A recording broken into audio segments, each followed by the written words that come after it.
Pasteur Bukondoa, bonjour. Bonjour. Alors vous êtes à Strasbourg pour les 500 ans du protestantisme. Quelles sont vos impressions?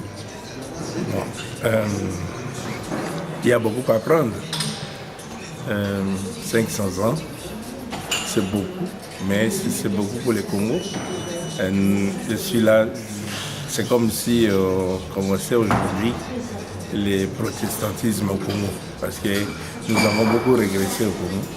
Et là, je suis en train d'apprendre, de réapprendre à être protestant. Pasteur Bukondoa, vous êtes le nouveau président de l'Église du Christ au Congo, l'ECC, qui est la plus grande fédération protestante au monde. Mais qu'est-ce qui fait que cette Église est inaudible, elle est aphone et parfois invisible au niveau international? Vous avez raison. C'est peut-être à cause de ceux qui ont dirigé avant nous. À un certain moment, l'Église était audible. Après un certain temps, elle est devenue inaudible. Mais nous n'allons pas rester là. Je crois que nous allons avancer. Maintenant que je suis là, nous allons essayer de faire tout pour que l'Église devienne audible. Pasteur Bukondoa, sous l'époque de Papa évêque Bokele Allé, on disait que l'Église protestante était très attachée à Mobutu. Aujourd'hui, pendant un certain temps avant votre élection, on a dit que l'Église protestante était presque la voix autorisée du régime de Kinshasa. Mais vous venez d'être élu. Comment vous voyez votre mission ecclésiale? Bien, nous sommes arrivés. Et comme je l'ai dit au pays, c'est comme une chenille qui tombe. La chenille, lorsqu'elle tombe, elle respire un peu avant de voyager. Nous allons étudier ensemble avec les dirigeants au pays quelle doit être notre position vis-à-vis des pouvoirs. Vous l'avez dit, on dit Papa Bokele, elle était pro-Mobutu. Avant moi, c'était la voie du pouvoir, mais nous croyons rentrer dans la parole de Dieu et discuter avec les autres afin de déterminer ensemble quelle doit être la politique de notre Église. C'est ce que nous allons faire. Mais je vous promets que nous allons rentrer dans la parole de Dieu. Pasteur Bukondoa, ce sera peut-être le mot de la fin.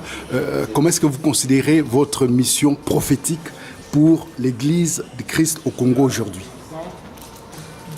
C'est ce que je suis en train de dire.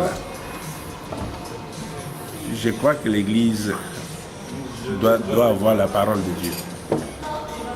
L'Église doit parler au vu de la parole de Dieu, sur la scripture, comme disaient les réformateurs.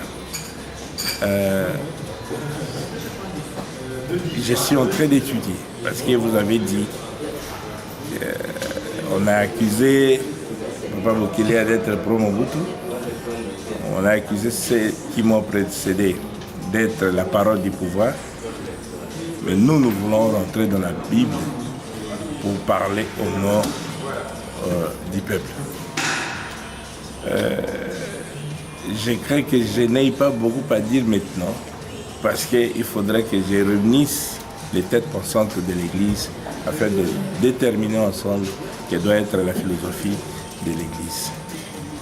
Pasteur Bukondoa, les mots de la fin. Vous êtes à Strasbourg, vous rencontrez d'autres protestants. Alors, les mots de la fin. Je voudrais plus m'adresser aux Congolais qui sont ici. Qui sont, un ami m'a dit, de Joseph en Égypte, que ces Congolais pensent à notre pays, à l'Église au pays. Les Juifs étaient en Babylonie, on leur a demandé de chanter. Et ils ont dit, c'est dans les psaumes. Comment pouvons-nous chanter alors que Jérusalem est en train de se détruire? Que ces Congolais qui sont ici pensent à notre pays, au Congo. S'il vous plaît, le Congo est en train de se détruire comme ça. Et il faudrait que l'extérieur, ceux qui sont à l'extérieur, les Joseph qui sont à l'extérieur, puissent intervenir pour relever les défis. que nous sommes appelés à agir pour le bien-être du peuple congolais. Merci. Pasteur Bokondoa, président de l'Église du Christ au Congo, nous vous remercions. C'est moi qui vous remercie.